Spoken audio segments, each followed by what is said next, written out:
Oman প্রবাসীদের জন্য দুটি গুরুত্বপূর্ণ খবর রয়েছে বন্ধুরা। প্লিজ সবাই ভিডিওটি শেয়ার করে দিবেন যাতে করে সবাই জেনে অনেকটা উপকৃত হতে পারে।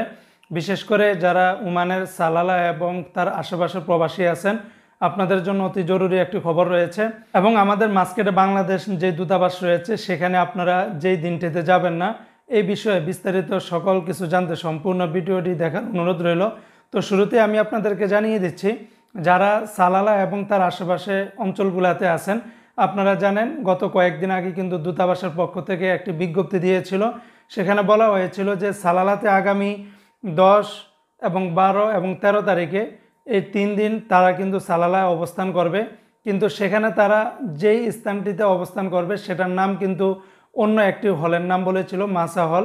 তবে সেটা পরিবর্তন করে বর্তমানে নতুন আরেকটি অ্যাড্রেস দিয়েছে, নতুন আরেকটি জায়গা দিয়েছে, সেখানে আপনাদের যেতে হবে। সেটার স্থানটি হলো কনসুলার ক্যাম্প, যেখানে অবস্থান করবে স্থানটি হলো দোফার হোটেল সালালা। যারা চিনেন দোফার হোটেল, তা আপনারা সেখানে চলে যাবেন। আগামী বৃহস্পতিবার, শনিবার এবং রবিবার, অর্থাৎ 10 তারিখ, 12 তারিখ এবং 13 তারিখ, এই 3 দিন তারা সেখানে অবস্থান করবে। তো বৃহস্পতিবার ও শনিবার সকাল 9টা থেকে নিয়ে বিকাল 5টা পর্যন্ত সেখানে তারা অবস্থান করবে। আর 13 তারিখ সকাল 9টা থেকে নিয়ে দুপুর 12টা পর্যন্ত সেখানে তারা অবস্থান করবে।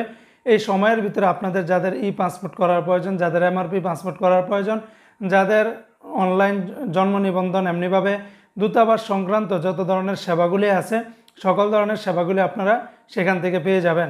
অপরদিকে বন্ধুরা, দূতাবাস থেকে আরেকটি বিজ্ঞপ্তি দিয়েছে।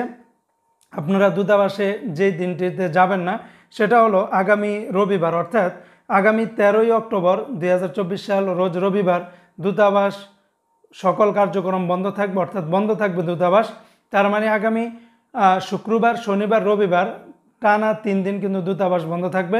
তো আগামী 13ই অক্টোবর এই তারিখে আপনারা কেউ দূতাবাসে যাবেন না। এটার কারণটি হচ্ছে দুর্গাপূজা উপলক্ষ করে দূতাবাস কিন্তু বন্ধ রাখা হয়েছে। তো বন্ধুরা, এই ছিল দুটি গুরুত্বপূর্ণ আপডেট।